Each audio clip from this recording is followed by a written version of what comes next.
welcome to the College Guys Sports Podcast, MLB edition. I'm your host, Ryan Weiss, and today I'm joined by my co-host, Wanly Leger. How you doing, Wanly? What's up, Ryan? How's everything going for you at USF? Pretty good, man. How's it over there at UCF? It's all right. The weather's nice, 80 degrees today, so nothing really to complain about. Although I do like it a little bit colder, but nothing to. I guess I'd rather be in here than the blizzard up north. All right, so today we're going to get into the MLB offseason and what teams we did like their moves and what teams we didn't like, and who we think's a winner and who's a loser. There's a lot of movement in this offseason, like every season. Mostly pitchers. Pitchers were the main thing this year. There weren't many bats on the market, and the ones that were cost a lot of money. So let's hop right into it, Wanley. Who was your number one winner this offseason? Cubs, man. Yeah, you like what they did this offseason? They brought in a lot of talent. The young core has a lot to work with now with this offseason. They do. I mean, and Madden, man, he's one of the best, putting talent together. Yeah, well, they brought in Jason Hayward, who is probably like the best. He is the best defensive outfielder there is. He saved so many runs for them. He's also got, his power number's been down lately, but in 2012 he had that 27 home run year. I think he can still give you the 20 home runs a year type thing. Oh my goodness, that's ridiculous for them, man.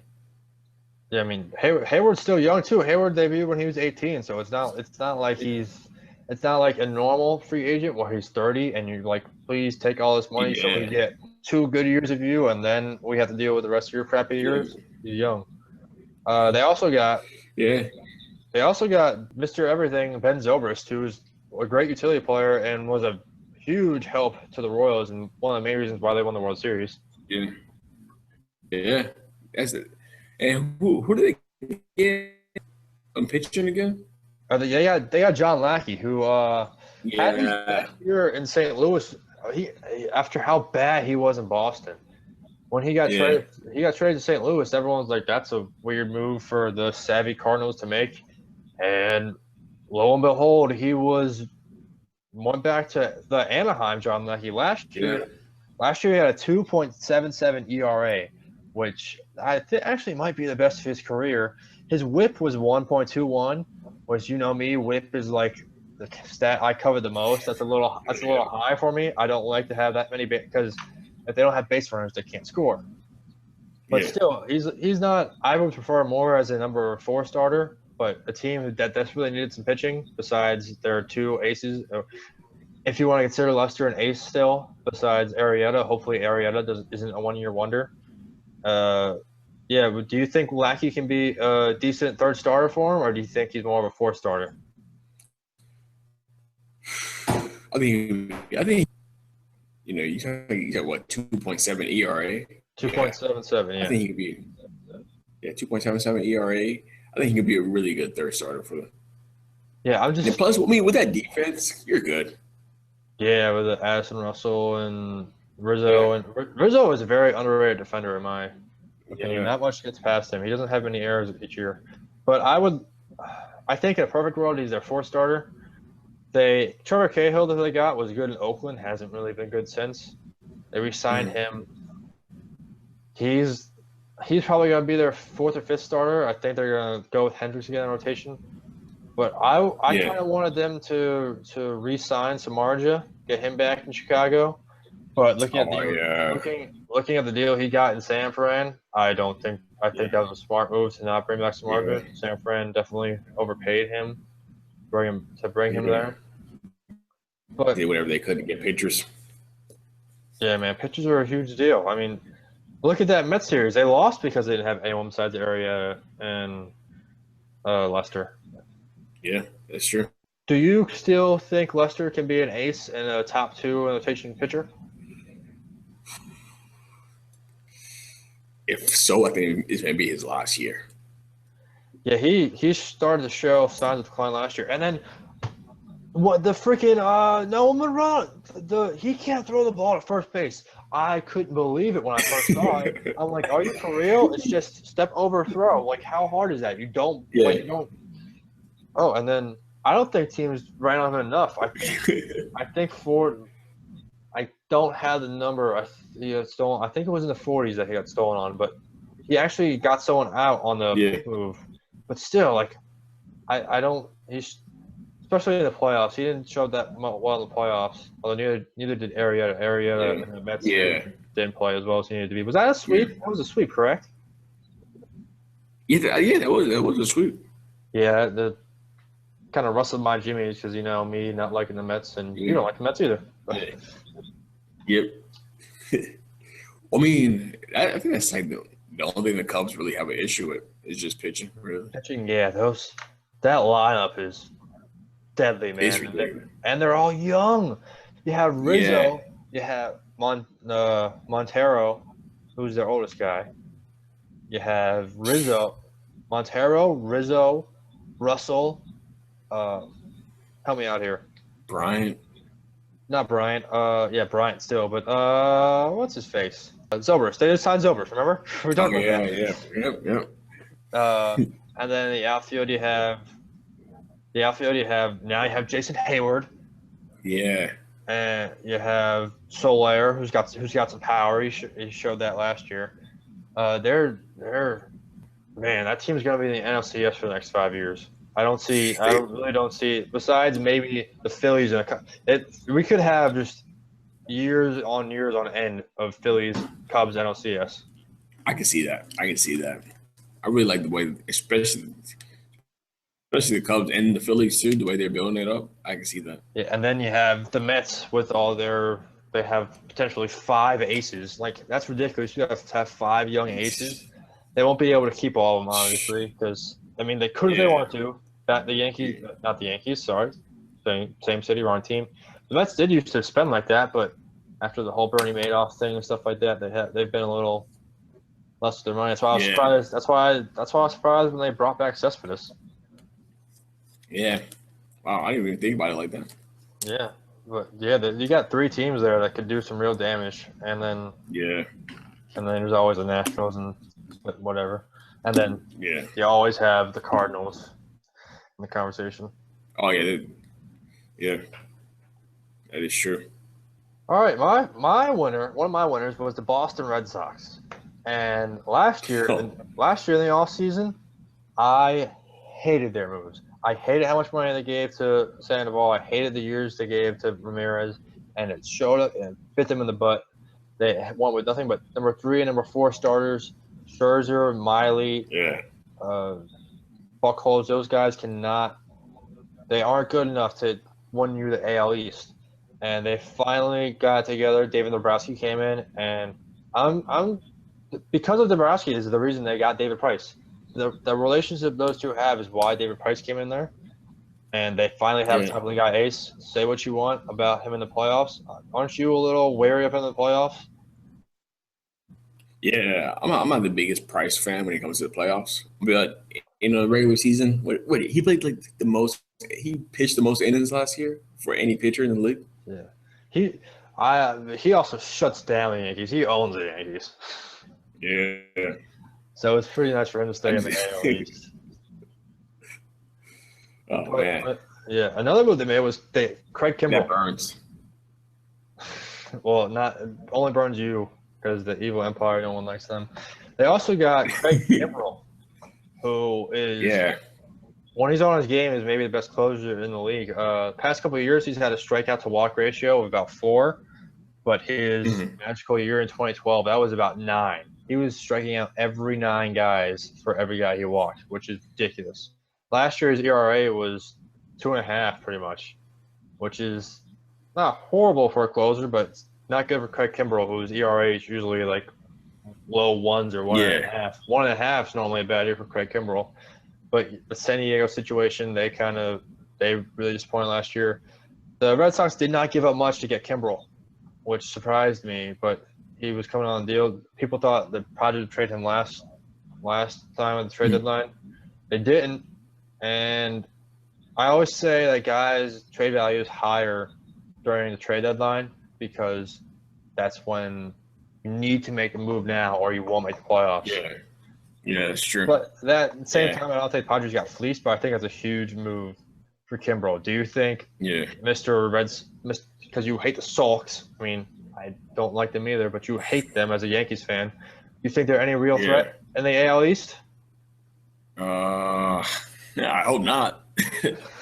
You hope not. But I think they will be. I mean, Price is gonna make them better. They should be better this year, no doubt. I think they probably get into the playoffs.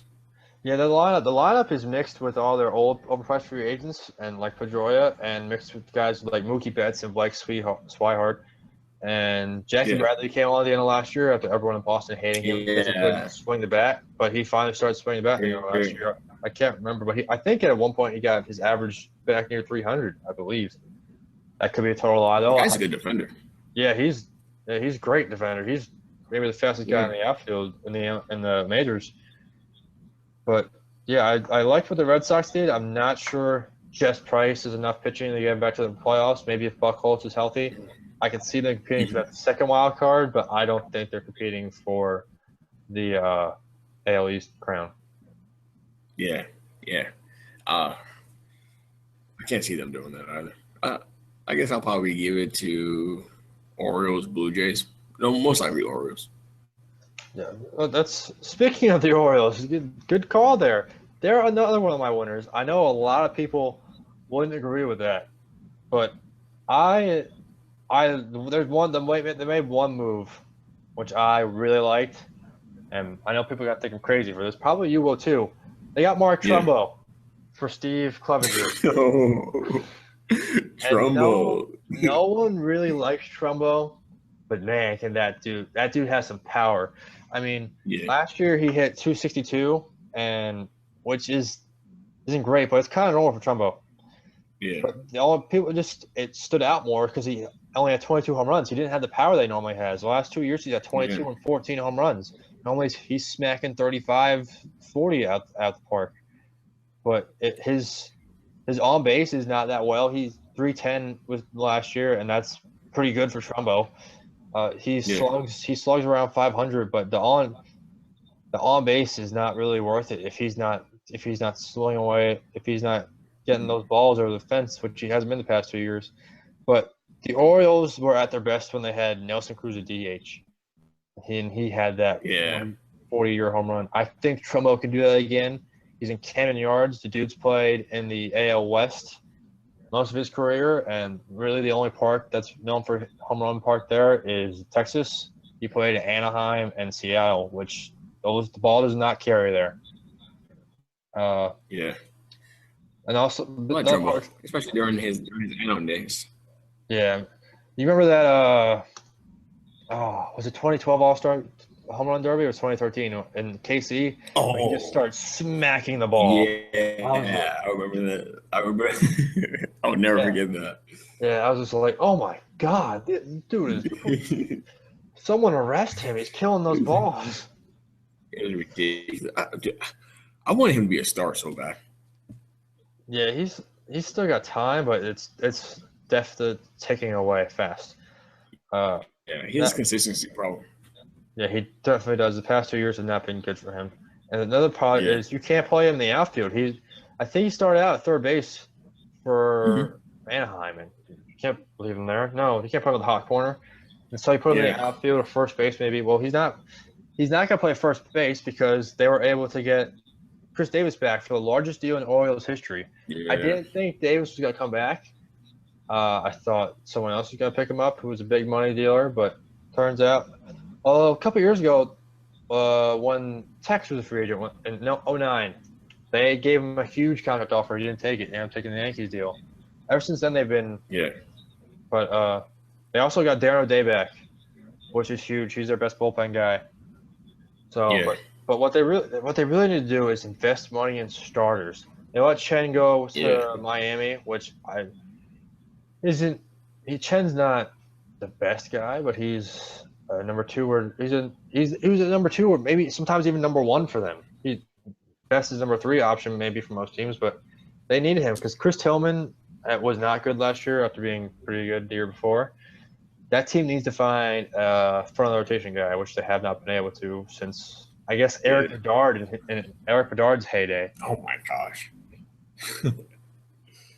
But I definitely think that the Orioles are the favorite to win the East now because I don't think the Blue Jays had that much pitching either. Yeah. Who was another one of your winners you had? Phils. Yeah, man. Phillies really didn't have great. Speaking as a Phillies fan, they didn't do much in the offseason.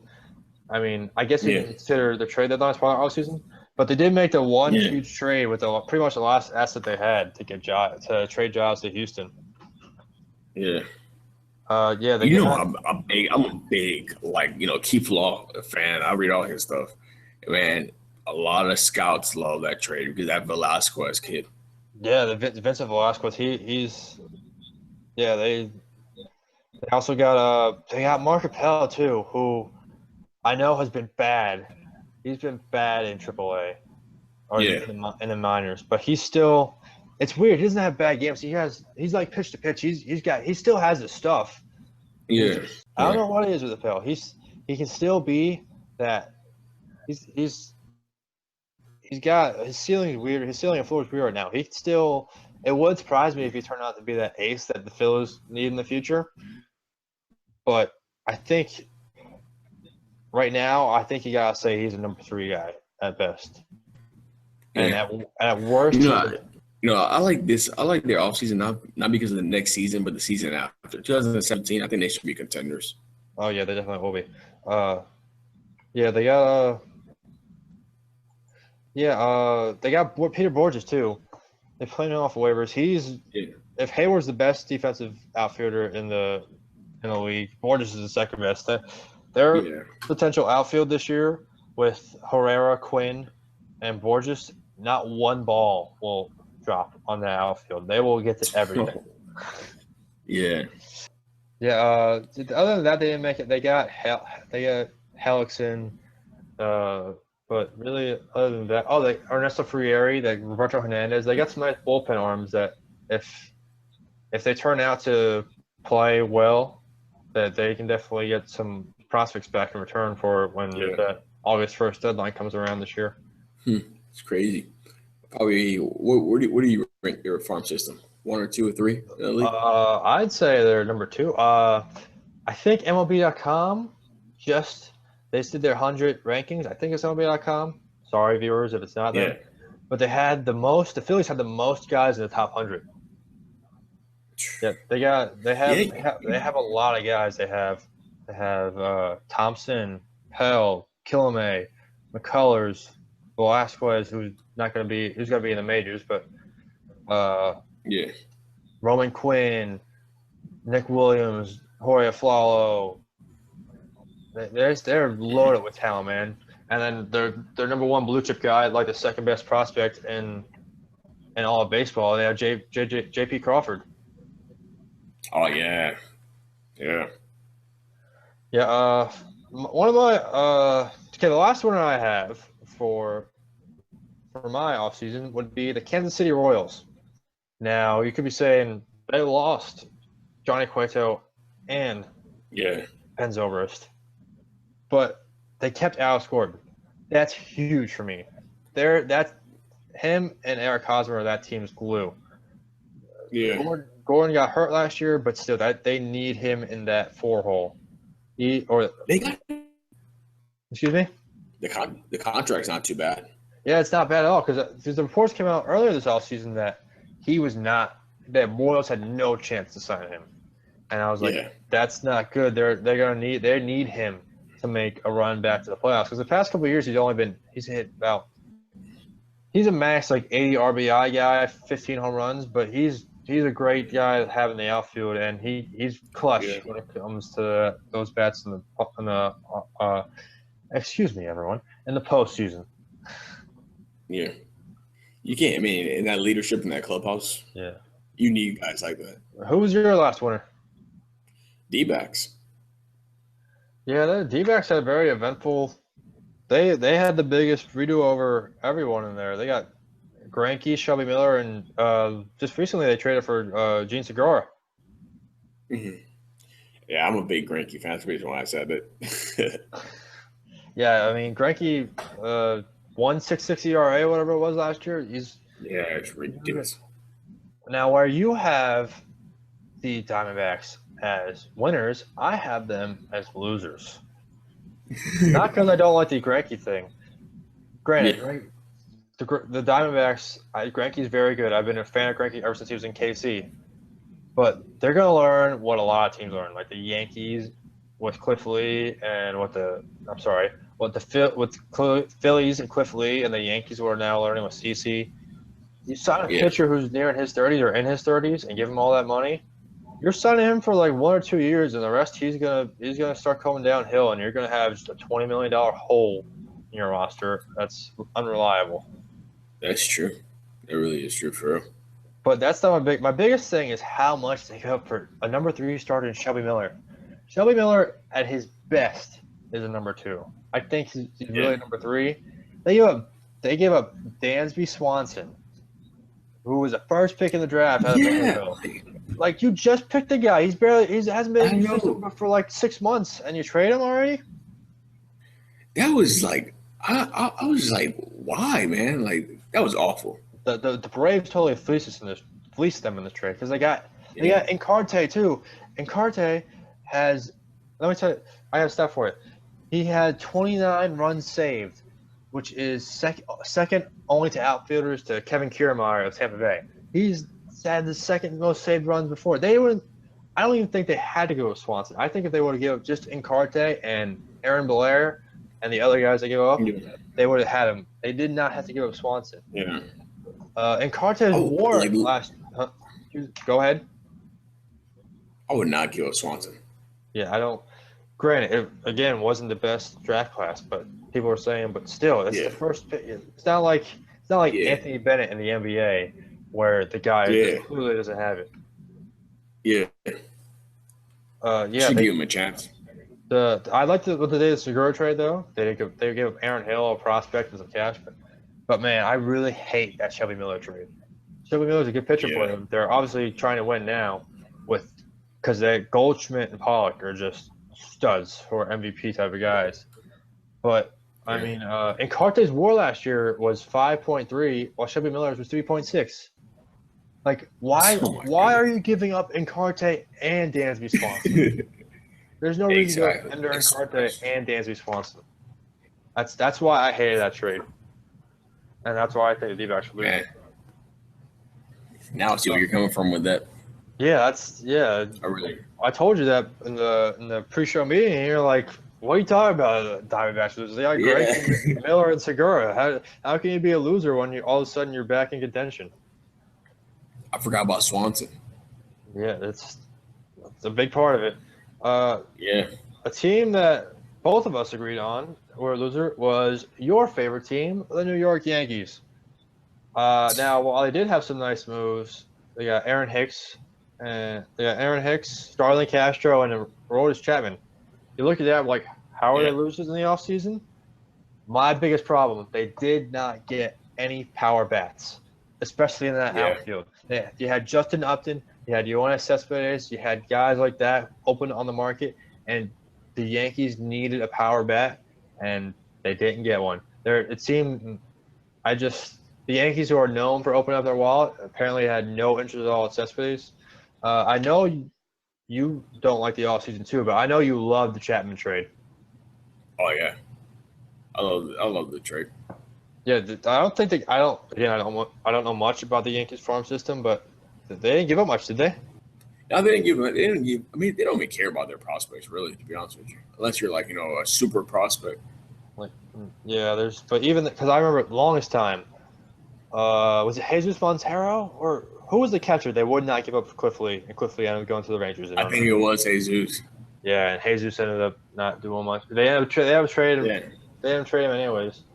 Yeah, and Cashman is just, I don't know what he's doing right now, to be honest with you.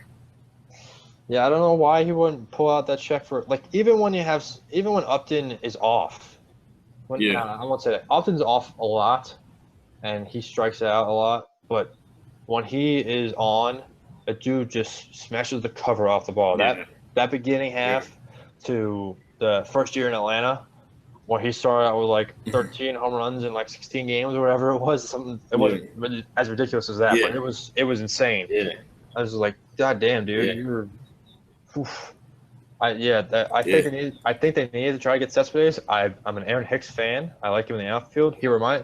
For some reason, have you noticed the past three center fielders, for not including Buxton, for the Twins have all been like carbon copies of each other, but no power, really fast, and great and decent fielders with Denard Span, Ben Revere, and Aaron Hicks.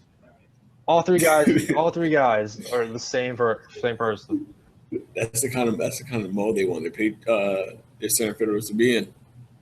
Oh, well, they got Buxton now, who was the best prospect in all of baseball, but now he's not a prospect anymore, obviously. And they have Miguel Sano. He can be a 40 home run guy. He had 18 home runs, but he had 18 in 80 games. He had 335 plate appearances, with 18 home runs. Oh man. He can be a 40 home run guy. He looks like a 40 home run guy. Yeah. So, who's your other loser? I'll just. Oh yeah. I wouldn't say both of them already, right? Yeah, I wouldn't say there's no. I don't like what the Mariners did exactly, because I thought they were on the doorstep for a couple of years, and they gave Iwakuma that contract again with his shoulder. I'm not a fan of what the Mariners did. I thought they'd been on the doorstep, but I wouldn't consider them a loser. But my biggest loser is definitely the Yankees. I don't. Again, it's not for what they did; it's for what they didn't do.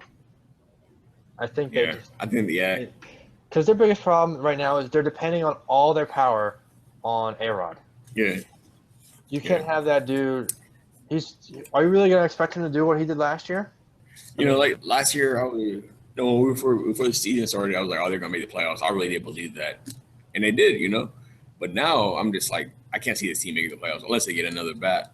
I mean, yeah, you're a Yankee fan. Did you think A-Rod was gonna do what he did last year? No way. Yeah, I didn't think he was gonna do it. Yeah, we're not getting no production from Didi. Castro's not gonna give us no offensive production at all. Yeah, Didi's like a career 250 hitter. Oh, and how many home runs is he gonna give us? We'll be happy if he gives us 20. Yeah, and you have policeman of the game, Brian McCann hasn't been what he was in Atlanta. Yeah. Oh yeah, dude. He's a couple seasons away from being washed. Yeah, I mean that's all like a good contract. And then Tex would normally be your big power, but he can't stay healthy. And it's not like they could have signed Chris Davis. If you sign Chris Davis, then you have a logjam at DH first base area because, I mean, what are you gonna do? I guess you put Headley on the bench, or are you gonna put Davis at third, or are you gonna put Teixeira at third? And then because A-Rod, they said this year he's just a DH, so I don't know what. Yeah, that's what Joe been saying for real. That's why I was saying they needed to get Cespedes. They had the money. The dude's obviously he's used to the city. They needed to get Cespedes, and they didn't do it. Yeah, I mean, let's see what Ellsbury gives them. Oh I forgot about Ellsbury. That again, another guy who can't stay healthy, but he's probably their best player, their best everyday player. Yeah, he is. And which is kind of sad. Trust me, I know. I mean, you're talking to a Phillies fan. Our best player right now is Maikel Franco, I love him. He's great, but Maikel Franco is not an MVP candidate yet. Yeah. Oh, Franco, man, come on. Franco's awesome. Oh, I love Franco. I have a Franco T-shirt. I just got one. I showed it to you. Oh, but yeah, I don't. He's not. He can't put a team on his shoulders right now. Yeah, he's a Yankee killer, though. You remember what he did to that series last year? Yeah. Had a home run. I remember every game. I kept rubbing it in your face. I was like, the mighty, powerful, evil empire keeps losing to the crappy Phillies. How many homers did he have in that series, anyways? I think it was three or four. Because there's 3-game series, right? Was it 3 or 4 game series? I think it was a 3-game series. Yeah, I think he had 3. I think he had one game where he had one, and then I think he had a multi-homer game. He kept on killing us, man. Yeah, but he beat you a couple times. Yeah, he did. So, I'm definitely excited about the Phillies' future. Any other winners or losers that you like to mention, or other off-season moves that you wouldn't really consider a winner or loser that you thought were good that you'd like to mention before we wrap this up? Let's talk about Rose. Let's talk about the Hall of Fame a little bit. Oh, okay. Oh, yeah. Why not? Yeah. Why the greatest baseball player of all time does not get 100% of the votes? Oh my gosh. Dude, oh my god. He should have got it. Yeah, I don't know why he did. I will argue about this all day that Griffey is better than Ruth. Yeah. And Mantle, and Yeah. whoever you want to say Griffey is better than. You know, when we first had that argument, that was the first time I ever went on Baseball Reference, and when I went on there, I was like, "Wow, this guy's like he's like top 3 in like every single metric." Jason Starkow article a couple years ago that it took in Griffey's production throughout the years and all the games he missed. If granted, he's not going to play every game, but if he would have played every single game and the years and he went the seasons the home run rate he had that season, Griffey would have ended up with like 770 something home runs or something close to 800. I believe so. He's got like 10 Gold Glove. The dude's like the best fielding center. Like him and Willie Mays are like I consider those two guys top 2 players of all time. And Griffey's the best, although he won't have the title long because in about another 15 or so years, Trout will retire, and then we'll be like, oh my God, Trout's so amazing. Oh my gosh, it's ridiculous, man. He's on pace right now to be the greatest player of all time. Oh yeah, he definitely is. He already is like top 50. Yeah, and that team is just wasting away his prime. Yeah, I mean, they got Anderson Simmons, which I like that trade, but they need runs. Trout and Pujols. You don't know how long Pujols is going to hold up. He had 40 home runs last year, but you don't know how long he's going to hold up. They need Cole. They got Cole Calhoun, Anderson Simmons, Mike Trout, Albert Pujols. That's about it, man. That Josh Hamilton thing really hurt. They really need production from him. Yeah, that really did hurt them for real. Because if he would have held up, and he would have avoided his issues, he would have produced. Yeah, I think he's back in a good place in Texas now, though. Pete Rose. You brought up Pete Rose. I was always for like he should be in the Hall of Fame eventually, or shouldn't be banned. Yeah.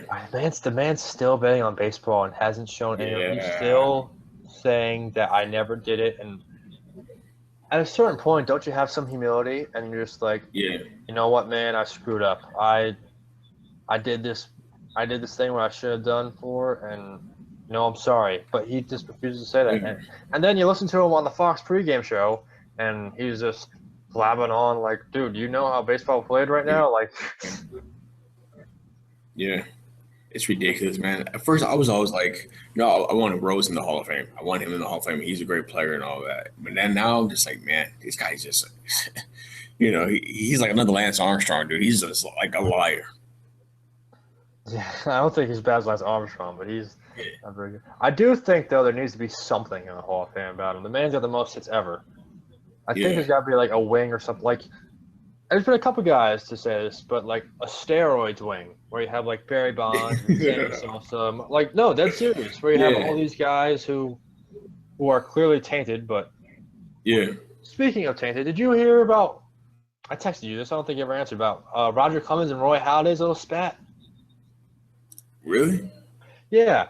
Someone tweeted on to Roy Halladay about how he feels about steroid series in the baseball, and he was talking. Oh yeah. And the Clemens thing, and Clemens was like, "Oh, you were amphetamines, blah blah blah." The trainer in Toronto was saying you're, while the trainer is Brian McNamee, who said you cannot under oath said you cannot trust a word this man says, and then he's using him as evidence that Roy Halladay took amphetamines. I remember. Yeah, you did send me that. Like, how stupid can you be, man? Yeah. Oh man, yeah, that is true. That's not really a question. The guy threw a a shattered bat at Mike Piazza in the World Series. Oh my gosh. Oh man. Yeah, but you're right, man. Some of these guys, like I understand they did take steroids and stuff like that, but like the talent, man, was still there. Yeah, like if Barry Bonds never took steroids, he's still in the Hall of Fame. Like his numbers before his head grew 12 inches or whatever it was were ridiculous. Yeah.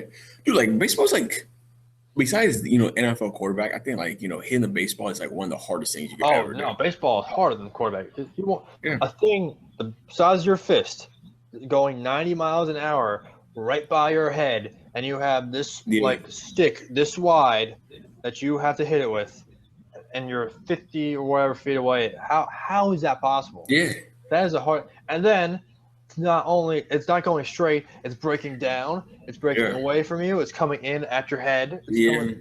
That's. I think baseball is the hardest thing to do in professional sports. Yeah, because like I said, like maybe the HGH helps with like strength and all, but still, man, steroids is your thing. HGH kind of, but HGH is more of a recovering from injury. I mean, HGH still is kind of performance enhancing, but I don't think it's as egregious as steroids. Yeah. Hitting a baseball is one of the hardest things you can do, or even pitching. These guys, you have to get in. Yeah. Yeah, I'll throw one pitch as hard as I can, and it may be 80 miles an hour, and my arm is like full of needles, and I hate it. I'm like, how? I couldn't do it again. These guys do it 100 times, like 200 times a day. Yeah. Not counting like warm-ups and stuff like that. Yeah, it's ridiculous. Yeah. They should like you said, they should make like a section for them. Yeah, there should be something about it. All right, Wally. Yeah. Well, that's our first MLB podcast. It was pretty fun, wasn't it? Man. All right, this is going to be so all you listeners, this will be our only MLB podcast for a little while. Just a nice hello. How are you doing? We'll do one. The next one will be our season predictions, which will be about, I don't know, like a week or so before the season starts. If you like the podcast, if you didn't like it, comment, subscribe, let us know what we could do to fix it, what we didn't like about it. Any way you can help out at all. Like us on Facebook, follow us on Twitter, subscribe on YouTube, all that good stuff. And have a good day, everyone. All right, guys. Take care.